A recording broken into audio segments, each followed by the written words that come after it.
네, 안녕하세요. 니들 코티즈입니다. 공방 이야기 두 번째 이야기 시작해 볼게요. 1부에서는요, 실제로 오프라인의 공방을 열기까지의 경험들과 또 꿈에 관한 이야기를 해봤고요. 각 상황별로 구체적인 에피소드가 되게 많은데, 그러면 너무 길어질 것 같아서 제가 많이 요약을 했는데도 30분이 넘어가더라고요. 그래서 이제 두 번째 이야기로 이렇게 나누게 되었고요. 지금부터는 좀 더 현실적인 그런 내용이 될 텐데요.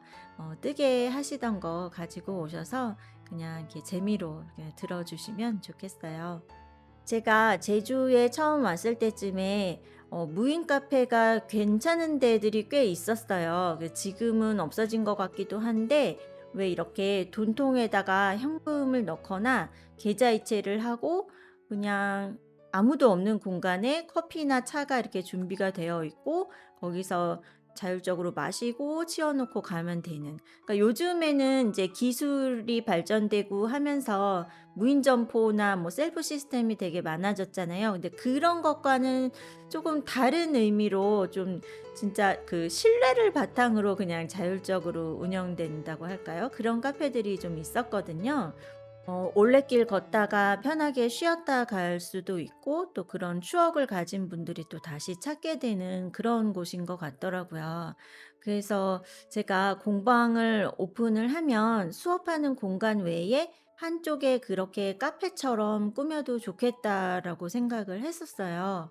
근데 마침 제가 그 이제 처음에 공방을 오픈하게 된 자리가 카페를 하던 곳에 그 시설을 그대로 받았기 때문에 딱 생각했던 거를 시도해 보기 좋은 기회였잖아요. 게다가 거기가 그 수업할 수 있는 룸이 따로 좀 이렇게 분리가 되어 있었어요. 그래서 룸에 6-7명 앉는 그런 테이블을 놓고 홀에 소파가 있고 또 뭐 테이블이 한 서너 개 더 이렇게 있었어요. 그리고 카운터 쪽에 긴 바가 있어서 거기에다가 이제 좀 커피 기계라든지 뭐 간식 같은 거를 예쁘게 좀 이렇게 챙겨 놓을 수가 있고 또 음료 냉장고에 또 예쁜 수입 음료 같은 거 막 찾아다가 이렇게 다 채워 놓고 제가 커피에 대해서 잘 아는 것은 아니기 때문에 그리고 수업을 하다가 막 이렇게 커피를 내려 드리고 하기에는 좀 무리가 있을 것 같아서 인제 뷔페나 라운지 가면 있는 그 전자동 커피 머신 있잖아요. 그냥 버튼 딱 누르면 나오는 거. 네, 그런 인제 머신을 놓고 이제 우편함을 예쁜 걸 하나 찾아서 카운터 앞에다가 붙여서 거기에다가 이제 씩 넣어 주시라고 안내문을 이렇게 만들어 놨어요. 되게 좀 재밌는 방식이라고 생각을 했었고 처음에는 또 그 우체통 열어서 거기 막 쌓여 있는 그 1,000원짜리 세는 그런 재미도 있었어요. 그리고 이제 뭐 혹시 수업이 없는 그런 시간에도 공간을 활용할 수가 있고 또 뭐 다른 분야의 그런 수업을 열거나 또 단체 모임에 공간 대여도 할 수 있을 거라는 그런 기대도 좀 있었어요. 그리고 제가 그 공방 오픈하기 전에도 아이를 인제 학원에 데려다 주고 제가 집에 다시 갔다 오기 애매한 그런 시간들이 있잖아요. 그럴 때 근처 카페에서 혼자 좀 시간을 보내고 이런 적이 많았었기 때문에 좀 조용히 편하게 쉬었다 가실 수 있는 공간이 되면 좋겠다 인제 그런 생각도 좀 있었고요. 그런데 막상 그렇게 해 보니까 인제 첫 번째 문제가요. 제가 오랫동안 집에서 수업을 했잖아요. 그 집에서 할 때는 아침마다 그 핸드밀로 원두를 갈아서 뭐 모카포트에 내려서 먹기도 하고 좀 인원이 많을 때는 인제 뭐 그 프레스 방식으로 해서 또 이렇게 내려서 커피를 나눠 마시고 그럼 또 인제 우리 회원님들도 간식 사 오는 분들도 많으시고 집에서 막 뭐 만들어서 오시기도 하고 그렇죠. 이제 그런 정겨운 분들과 이제 장소만 옮겨서 수업을 이어가는 그런 형태였는데 거기에서 갑자기 커피값을 받는다? 이게 되게 마음이 불편한 거예요. 그러면 수업에 오시는 분은 무료고 뭐 "카페 쪽으로 오시는 분은 유료다." 이렇게 하면 그러면은 수업이 아닌 날 오실 수도 있고 수업을 계속 듣다가 인제 그 수업에 그만 오실 수도 있잖아요. 그러면 그때부터는 다시 또 커피값을 받는다? 이렇게 구별을 하는 것도 되게 이상한 거예요.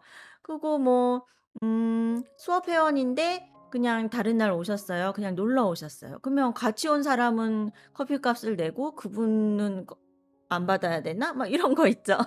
그런 상황에 대한 판단? 그래서 예외가 있으면 이게 더 좀 이상해질 것 같아서 그냥 예외 없이 네 그냥 무조건 커피 드실 때는 3,000원 이렇게 한 거예요. 그런데 이 3,000원이 저를 너무 불편하게 하고 그 돈을 받는 게 막 되게 황송해서 진짜 되게 최선을 다해서 그래도 준비를 했어요. 그래서 뭐 원두도 그 제가 머신 샀던 곳에서 이렇게 추천해 주시는 원두들이 있었는데 그런 거 말고 더 좋은 거 그 제가 또 먹어 보고 '아 또 이건 또 아닌가?' 하면 인제 '다른 거 더 맛있는 거 없나?' 하고 찾아서 또 바꿔 보기도 하고 이제 원두도 뭐 비싼 거 좋은 걸로 쓰려고 하고 또 그 옆에 간식도 이렇게 3단 트레이에 보면 기분 좋으시라고 이렇게 뜨게 하는 틈틈이 좀 이렇게 간식도 드시라고 예쁘게 이렇게 간식도 챙겨 놓고 그렇게 해서 이제 공방 카페의 모습을 갖추게 된 거죠. 그런데 공방 카페의 문제점 중에 하나가요. 그 카페만으로는 다른 훌륭한 카페들하고 경쟁이 되지가 않죠. 커피도 커피만으로도 공부할 게 많고 또 메뉴 개발도 하고 인테리어도 뭐 요즘은 굉장히 뭐 대형화, 고급화가 되잖아요. 작은 카페여도 카페를 하시는 분들 혹시 보시면 뭐 하시고 싶은 얘기가 많으실 텐데 굉장히 준비할 게 많잖아요. 그냥 어 커피만 있다고 해서 카페가 아니죠. 그런 점에서 공방 카페는 그런 카페들을 절대로 이길 수가 없어요. 그러면 거기에 어떤 손님들이 오실까? 결국 그 공방에 관심 있는 분들이 공방도 둘러볼 겸 뭐 그렇게 카페에 오시면 시너지 효과가 날 것 같죠. 그런데 이게 꼭 장점만은 아닌 거예요. 왜냐면 제가 그 무인 카페 시스템으로 하면서 바랐던 것이 커피 손님께는 제가 투명 인간이길 바랐어요. 커피 드시고 거기 비치된 뭐 책도 보시고 뜨개 하시던 거 가져오시면 뜨개 하시다가 뭐 실 구경도 하고 이렇게 가실 줄 아는 거예요. 그런데 이거는 음 예를 들면 어 아기를 인제 아기를 낳기만 하면 아기가 맨날 예쁘게 이렇게 누워서 잠만 자고 '아기 자면 나는 그때 뜨개 하면 되겠지?'라고 생각했던 거랑 똑같아요. 현실이 그게 아니라는 거를 쪼끔만 생각해 봐도 알 텐데 이상하게 저만 모르고 그냥 나 하고 싶은 쪽으로만 내가 생각하고 싶은 쪽으로만 생각했다가 인제 막상 딱 현실이 됐을 때 막 밥도 제대로 못 먹고 화장실도 못 가고 진짜 막 눈물 쏙 빼잖아요. 그런 거랑 똑같은 상황이었어요. 아침부터 해야 될 일과를 한번 얘기를 해 볼게요. 이제 문을 열고 불 켜고 청소를 해야 돼요. 전날에 청소를 하고 갔으면 좋지만은 뭐 아이 픽업 때문에 아니면은 뭐 택배 발송 때문에 막 급하게 나갈 때가 많거든요. 그러면은 인제 아침에 좀 더 서둘러 나와서 청소를 해야죠. 그런데 거기에 카페도 있다면 더더욱 깨끗하게 청소를 해야 되잖아요. 공방만 하면 손님들도 오시는 분들도 그냥 그 공간에 익숙해지고 어느 정도는 이해를 하시겠지만은 카페에 막 실박스 뭐 잡동사니 뭐 이런 게 어지러져 있으면 안 되잖아요. 카페는 이제 쾌적한 물론 공방도 그렇지만 쾌적한 공간을 제공할 그런 의무도 있으니깐요. 그래서 되게 아침에 그 체크해야 될 게 많은 거예요. 냉장고에 뭐 비었나 채워 놓고 닦고 뭐 커피 기계 원두 치우고 쓰레기 비우고 설거지 안 한 거 있으면 해야 되고 인제 그쪽 주방 쪽부터 이렇게 살피죠. 그런 다음에 회원님들 오시기 전에 이제 또 체크를 해요. 오늘 오실 분 누구누구, 이분은 지난주에 뭐 하셨고 오늘 뭐 알려드려야 되고 이거 준비해 드려야 되고, 각각 인제 취미반, 자유반이기 때문에 각자 하시는 게 다 다르잖아요. 그 내용에 맞게 인제 제가 또 잊어버리지 않게 다시 한번 체크를 하죠.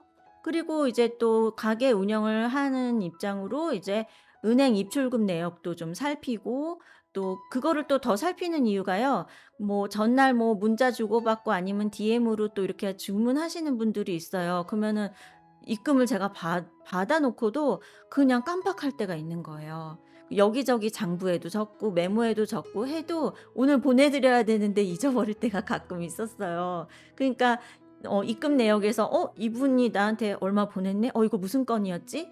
이렇게 다시 체크를 하는 거에서 '아 오늘 실 이거 보내 드려야 되지.' 그래서 메모하고, 그리고 운영에 필요한 뭐 여러 가지 또 뭐 출금돼야 될 것들, 뭐 송금해야 될 것들, 그런 거 있죠. 그런 것도 체크를 해야 돼요. 그리고 인제 실 진열장을 보면서 인제 빠진 색상 뭐 있는지, 필요한 거, 이번 주에 발주해야 될 내용들, 그런 거 체크하는 것도 어쩔 때는 그런 것만 해도 그냥 오전 시간이 다 갈 정도로. 왜냐면 또 발주할 때는요, 다음에 진행할 내 프로젝트라든지 새로운 디자인까지 또 막 생각을 또 하게 되거든요. '무슨 실 주문해야 되겠다.' 그렇지 않더라도 어쨌든 꼭 필요한 것들만 해도 그런 일들을 되도록이면 회원님들 오시기 전에 아침에 해야 되는 일이에요. 그런데 그러는 도중에도 인제 일찍 문 연 거 보시고 뭐 커피 테이크아웃 하러 오시는 분도 있고, 또 수시로 이제 우리 회원님들 연락이 이제 오기 시작해요. "쌤 오늘 이래서 못 갈 것 같아요." 그러면 또 체크하고, 그럼 인제 다른 요일 날 그럼 무슨 요일 날 비는데 이날 오시겠어요?" 인제 또 스케줄 조정 또 해야죠. 막 그런 문자를 주고받는단 말이에요. 그리고 집에서 혼자 하시다가 밤새 막 궁금했던 거, 그거 인제 아침 기다렸다가 또 질문하시는 분이 있으세요. 그러면 또 거기에도 답장을 해 드려야 돼요. 또 어쩔 때는 뭐 막 뭐 찾아서 사진 찍어서 보내 드려야 될 때도 있어요. 이런 모든 일들이 동시에 일어나는 거예요. 거기에다가 뭐 어떤 스케줄이 좀 아침에 안 맞아서 또 일찍 오시는 분이 있어요. 저 뭐 무슨 일 때문에 집에 들어가기 애매해서 그냥 오늘 바로 왔어요. 일찍 왔어요." 하시는 거예요.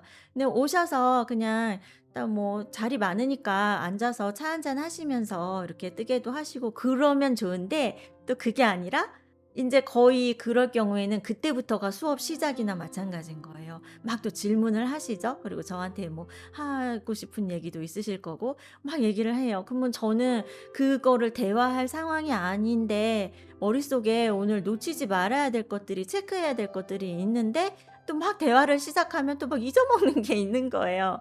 그러면 이미 인제 아침부터 좀 과부하가 온 상태로 하루를 시작하게 되는 거죠. 그런 상황에서 카페 운영을 제대로 할 수가 있을까요? 어떤 뭐 수제청을 만든다든지 뭐 베이킹을 한다든지 어떤 카페의 메뉴 개발을 위한 그런 시간은 거의 낼 수가 없어요. 제가 뜨개를 본격적으로 하기 이전에 한동안 한 1년 정도를 제과 제빵 학원을 또 다닌 적이 있어요. 그때 취미반이 아니고 진짜 그 직업으로 해볼 그런 마음으로 진지하게 배웠던 적이 있거든요. 그래서 그쪽에도 한동안 관심이 많았었기 때문에 제가 공방 카페를 하게 된다면 뭐 브라운이라든지 머핀 뭐 이런 것들을 맛있게 구워서 하고 싶은 막 그런 상상도 많이 했었어요. 그런데 막상 이렇게 간단하게나마 열어보니 그런 거를 할 시간이 정말 없어요, 그럴 에너지가. 그니까 공방과 카페를 같이 한다면 아무리 간단하게 해도 아침에 해야 될 일이 두 배다. 네, 그런 점이 있고요. 또 이제 오전반 수업이 끝나고 점심때는 얼른 간단히 뭘 좀 먹고 양치도 하고 오후 수업을 또 준비해야 돼요. 그러면 아침에 했던 것과 마찬가지로 오후반에 오시는 분들에 대해서 다시 한번 체크를 해요. 오늘 어떤 분들 오시고, 이분 오늘 못 오시고, 오늘 이분 뭐 챙겨 드려야 되고, 이거 체크한단 말이에요. 근데 그 중간 시간이 1 시간인데 오전반 분들이 고 시간 됐을 때 바로 딱 가시는 게 아니죠. 네. 이제 딱 끝나면 그때부터 이제 가방 챙기시고 뭐 계산할 거 있으면 "쌤 저 계산이요." 뭐 계산하시고 막 이렇게 시간이 막 간단 말이에요. 그러면 그 한 시간이 온전히 제 거가 아니에요. 그래서 이거는 그냥 어 중요한 점은 아니지만 제가 그렇게 수업하고 그렇게 운영하는 4년 동안 점심을 제대로 먹은 적이 거의 없고요. 그냥 시리얼만 먹었어요. 근데 그게 제가 막 뭐 "나 밥도 못 먹고 고생했다." 막 이렇게 그런 뜻으로 하는 얘기가 아니라 그냥 괜찮았어요. 그리고 제가 시리얼을 진짜로 좋아해요. 그래서 한동안 안 먹으면 먹고 싶어서 이렇게 따로 주문해서 먹을 정도로 좋아하고 그냥 그렇게 하면서도 즐거웠는데 그 상황이 인제 제가 막 꿈을 키우고 공방을 오픈할 계획을 할 때 '나는 점심을 시리얼만 먹을 거야.'라고 상상하지는 않았다는 거예요. 그런 건 계획이 없었잖아요. 공방만 운영을 하면 중간에 점심시간에 아예 불을 딱 끄고 문을 잠그고 나갔다 올 수도 있죠. 나가서 제대로 점심을 먹고 좀 쉬었다가 또 오후 일과를 시작하고 이런 식으로 좀 끊어서 갈 수가 있는데 카페를 하면서 카페가 점심시간이라고 문 닫는 카페는 없잖아요. 또 손님들이 앉아 계시는데 중간에 그거를 끊고 뭐 이렇게 할 수가 없는 거죠. 그런 점도 있고 또 제가 뭐 이렇게 중간에 그냥 얼른 시리얼을 먹으려고 이렇게 하고 있으면 손님들이 보시고 그냥 인사로 뭐 다정하게 하시는 말씀이기는 한데 그게 점심이에요? 그거 드시고 어떡해요?" 막 이렇게 하는 거예요.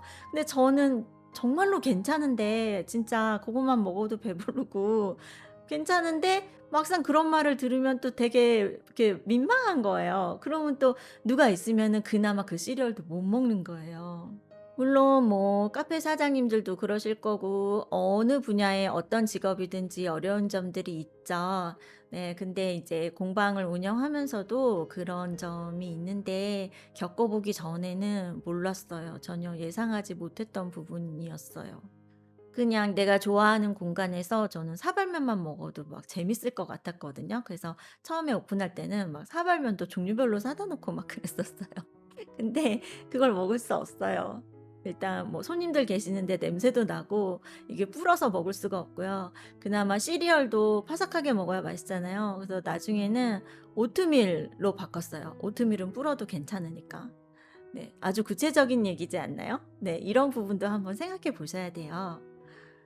그리고 이제 그러한 이유로 카페가 카페로서의 온전한 역할을 못하기 때문에 결국 카페 손님도 공방 손님이나 마찬가지인 거예요. 그래서 카페 손님이 오시면 질문을 하시는 경우가 많고 또 수업 중이면 그냥 그 수업에 막 그냥 들어오시는 분들도 많아요. "뭐 하시는 거예요? 뭐 뜨고 있어요?" 뭐 이거 이쁘다." 그리고 인제 옆에서 또 하고 또 뭐 주제가 맞으면 인제 앉아서 같이 얘기하시기도 하고 이러면 수업과 구별이 이제 모호해지죠. 그리고 이제 어느 정도 하시는 분들은 또 뭐 시간이 안 맞거나 뭐 여러 가지 이유로 또 수업에 안 오시는 분들 있죠. 근데 잠깐 와서 나는 요거 하나만 물어보면 되는 거예요. 요거 쪼끔만 물어보면 나 혼자 뜰 수 있는 거예요.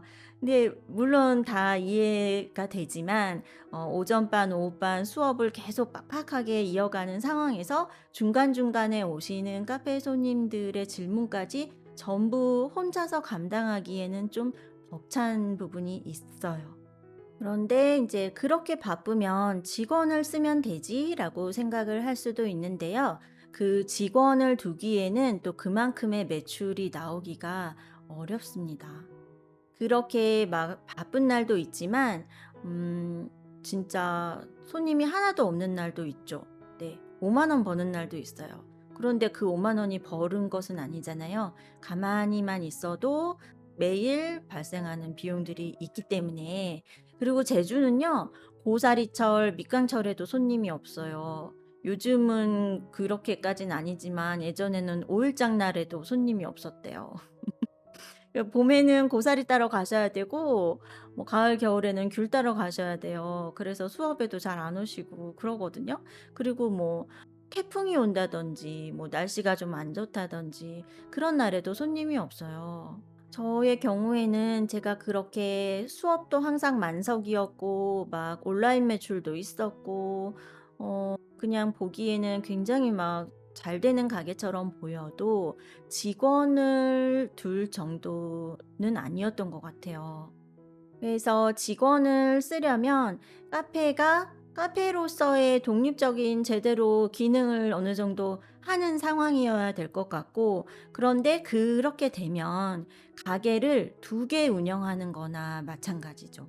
그래서 그거를 둘 다 잘 할 수 있으면 물론 좋지만, 잘못하면 굉장히 힘들어지고 체력적으로도 힘들고 둘 다 좀 애매해지고 에너지가 많이 소진될 수 있어요. 우리가 많이 상상하는 뜨개가 있고 음악도 있고 커피가 있고 또 좋은 사람들이 있는 이런 우아한 공방 카페 사장님의 그런 어떤 여유롭고 행복한 그런 일상은 손님이 없어야 가능합니다.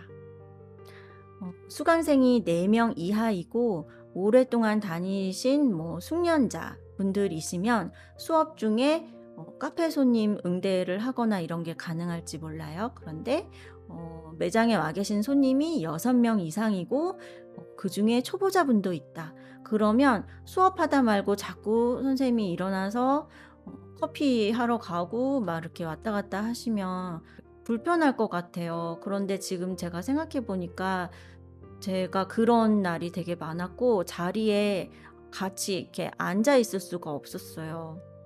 그리고 그러는 중간중간에도 또 실 사러 오시는 매장 손님도 또 있잖아요. 그러면 그 응대도 해야 돼요. 그래서 이렇게 가게 사장이 되면 그전에 없었던 새로운 감각이 좀 생기는 것 같아요.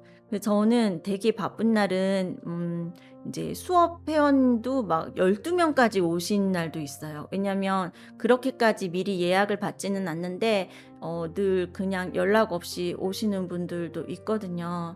그러면 그 12 명이 각자 뭘 뜨고 계시는지, 저분은 가방에 7 번째 단을 뜨고 있고 저분은 뭘 하고 있고 저분은 조끼를 뜨고 있고, 이게 막 다 동시에 그걸 파악하고 있어야 되고, 그분들이 이제 질문할 그 타이밍을 기다리면서 계속 저를 보고 있는 그 시선이 다 느껴져요.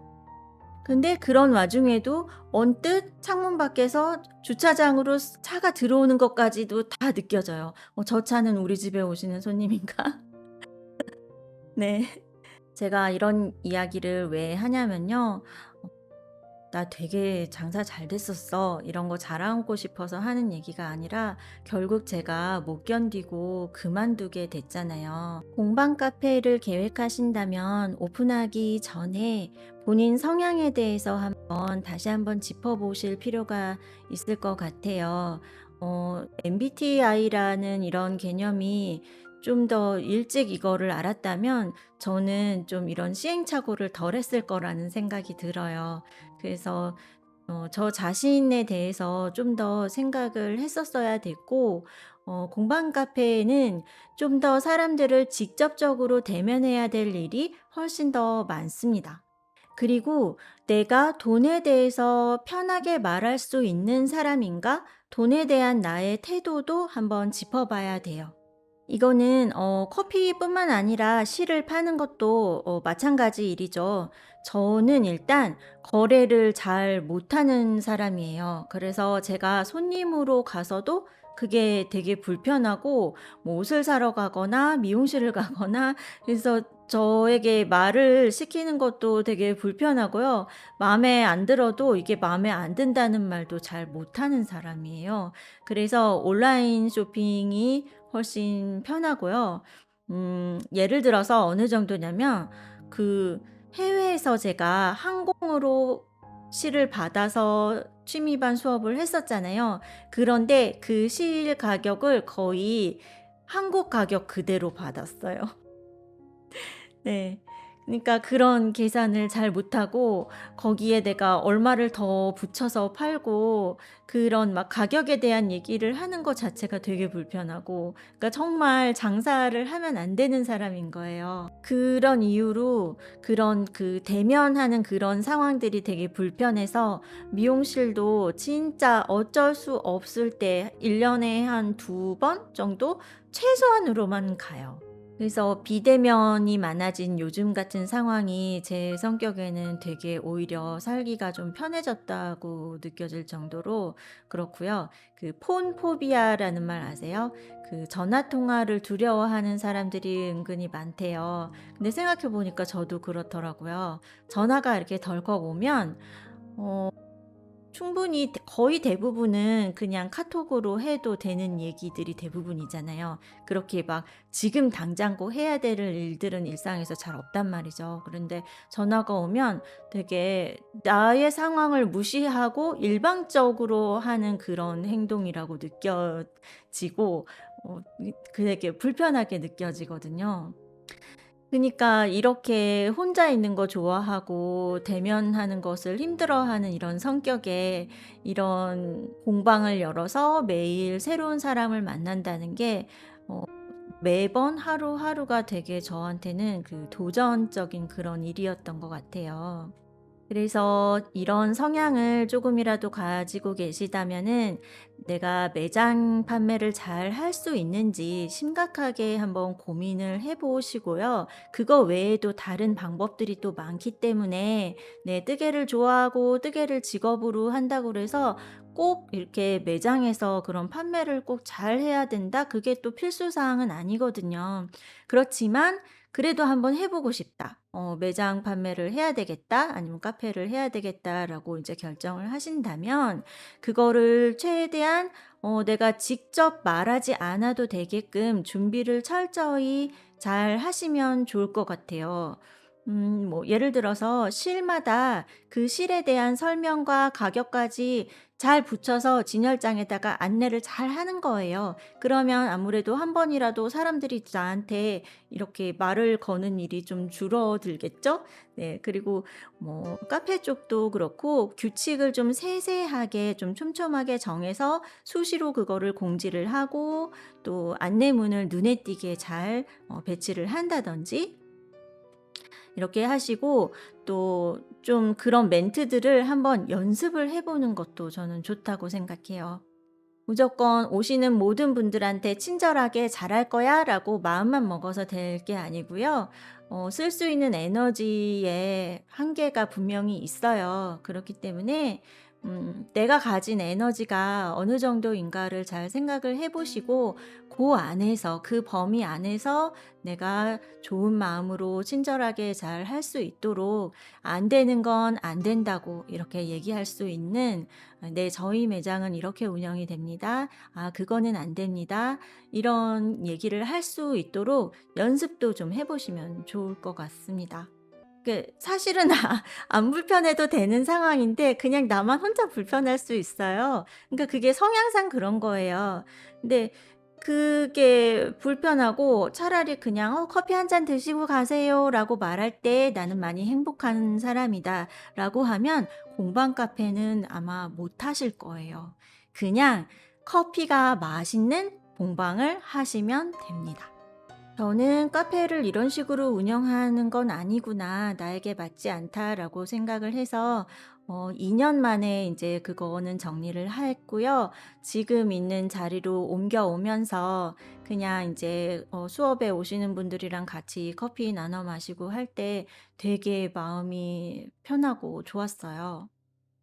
그래서 언뜻 생각할 때 공방과 카페는 굉장히 잘 어울리고 되게 이상적인 그런 모습으로 많이들 꿈꾸시고 이렇게 하는 것 같아요. 그런데 그 안에 어떤 어려움들이 있는지, 그리고 물론 잘 해낼 수 있는 분들도 계실 거예요. 그런데 나의 성향이 그런 상황들을 잘 넘기고 견딜 수 있는가, 내가 정말 행복할 수 있는 방법이 맞는가, 그거를 좀 고민을 해 보시고, 그게 아니라면 그냥 둘 중에 한 가지만 잘 운영을 하는 쪽으로 그렇게 생각하시면 좋을 것 같습니다. 저는 아직도 할 이야기들이 남았는데요. 그거는 또 3부에서 이어가 보도록 하겠습니다.